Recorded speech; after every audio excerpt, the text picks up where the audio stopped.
Hi, everyone. I'm Colleen Stanley, President of Sales Leadership, and I'm delighted to be here with you today to talk to you about virtual sales, training, and coaching. Some of the concepts I'm going to bring in today are not only the tactical sales training and coaching techniques, but also we'll be talking about emotional intelligence, because in our decade of working with emotional intelligence, we have found that these soft skills, essential skills, really produce the hard sales results. So let's start with this concept. It is time to do some myth busting out there, because when the pandemic hit and a lot of field salespeople had to move to virtual selling, a lot of sales managers had to move to virtual coaching, there was this belief system that it was brand new. That's a myth, because I've been in sales and sales leadership for a long time. And here's the reality. We have been doing virtual selling, virtual coaching for years. Now you might say, well, what are you talking about? Well, when I started in sales many, many years ago, there wasn't the internet. Yes, I'm 100 years old, diet and exercise. Okay. There wasn't the internet. There wasn't email. You called your prospects. You cold called. I had 130 salespeople that I was leading, managing, and directing. And you know where a lot of those interactions occurred? Over the phone. So the fact is, you can be very effective, whether it's in person or virtually. Now, the reason I start with this myth busting concept is because if we have a self-limiting belief that I am not able to sell as effectively if I'm virtual, if I'm not able to lead and coach my team if I'm virtual, that is going to impact the results we get. So let's talk about sales leadership. Because when you study the self-fulfilling prophecy, right? You start with thoughts. So anything you think it over and over, it becomes your story. It becomes your belief. It becomes your truth.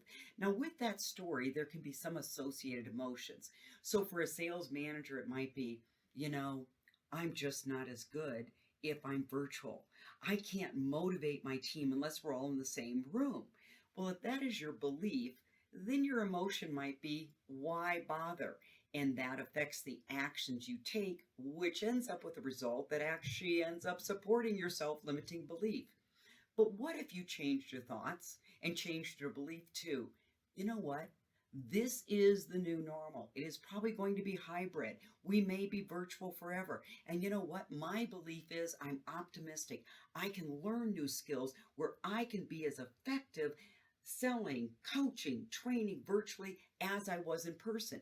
Now, when I become that belief system or start having that belief system and I have the positive emotion of optimism, can do, then I will take the action to study, learn, reach out to peers.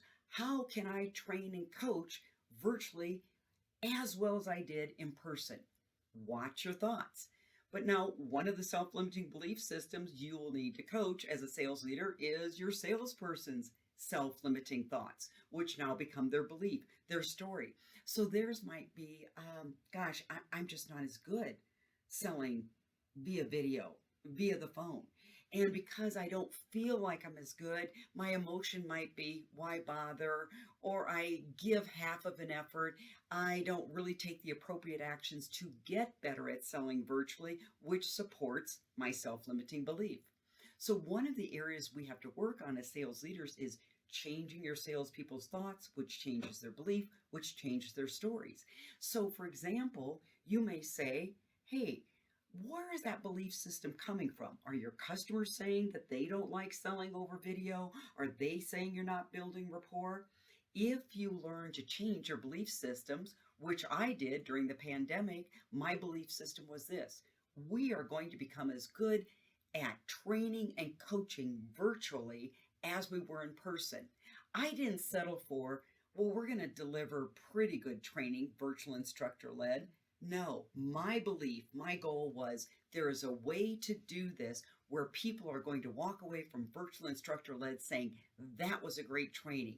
I had as much fun on this video training as I did in person. Change your thoughts, you'll change your emotions, and you will change the actions you take or don't take. And for many sales leaders, that's the first step we need to look at when we're going into this hybrid model, when we're going into a virtual sales training, coaching, selling model. So here's what we've got to take a look at. It's time for that reality check. And the reality check for all of us is we might be working on the wrong end of the sales performance issue. Because I know as a former VP of sales, I had 130 sellers across the country. I sometimes found myself going into that trap of if you're a hammer, everything looks like a nail. So I always believed that if somebody was struggling, they needed more sales training. Now, in some cases, that's true. But let's go back to the concept I just talked about. In many cases, where you need to focus your coaching and training is on a salesperson's buy-in issue or self-limiting belief issues. So let me walk you through the adult learning model. And this is really the way adults learn. So if you take a look at the top of the triangle, you will see something called unconscious incompetent. And basically, as all of us learn in life, we may find ourselves in a I don't even know what I don't know, or you might find somebody that has a buy-in issue based on a self-limiting belief issue. So we've got to always take a look at that and work on that. But the second place we then need to take a look at is training and coaching, teaching people the right skills by which they can run more effective calls.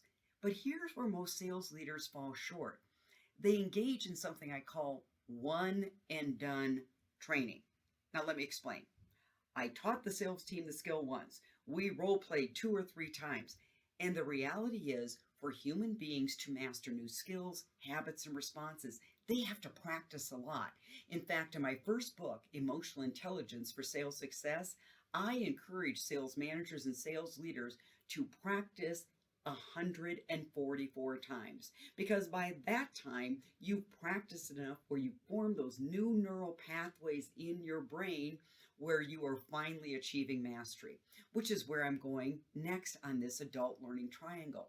Because when we practice the application, that is when we become unconsciously competent. We're no longer thinking about what's my next question? What's the objection that prospect or customer is going to lob at me? You can be perfectly present on a call. You actually listen to listen versus respond because you have practiced so much, you are ready for anything that can happen in a sales conversation. So sales leaders, as you're taking a look at virtually training and coaching your team, remember, work on the right end of the problem. Often you will find what's holding a salesperson back from applying the training and sometimes even practicing new skills and habits is they have a self-limiting belief system about themselves, the products they sell, the price points you sell, and the competitor. So let me put this all together with an example. Let's pretend you have a salesperson that isn't setting up a clear next step. So as that sales leader and coach, you have to ask yourself, well, where do I do the diagnostic here? Does this salesperson need training, more training? Do they need more role play and practice? Often what I have found, when a salesperson isn't setting up a clear next step, it's actually a lack of beliefs, the wrong belief system, or they lack assertiveness. Because you have probably told them to get a next step on the calendar, get a mutually agreed upon next step. But in my years of coaching salespeople, sometimes what happens, a prospect will say something like, give me a call next week. Salesperson says, okay, and they go along to get along. That's lack of assertiveness. But that lack of assertiveness might be based on a belief. Okay, I don't want to be pushy. I don't want to be that guy or gal. So because of that belief system, they don't apply the EQ skill of assertiveness, and they certainly don't apply the hard skill of, hey, really what I think would work better for us is that we're both busy. Let's get our calendars out now. Otherwise, I'm probably going to end up in that chase mode and I'll end up being a stalker. So as a sales leader, start taking a look. What is the right end of the sales problem that I need to take a look at? Do I need to coach to more self-limiting belief systems and changing those? Do I need to spend more time training? People don't learn just once. Or do I need to invest my time in role-playing, practice, and application? So we'd love to stay in touch with you. And at Sales Leadership, we're really big about sharing resources with you. So check out our website at salesleadershipdevelopment.com, you're going to find that we have a newsletter that you can sign up with. We've got a blog that's posted every week. We've got a lot of free resources on ebooks, lots of podcasts. So we'd love to stay in touch with you. Link in with me on LinkedIn, and you can also see some of the videos there. So thanks for joining me today. I am Colleen Stanley, President of Sales Leadership.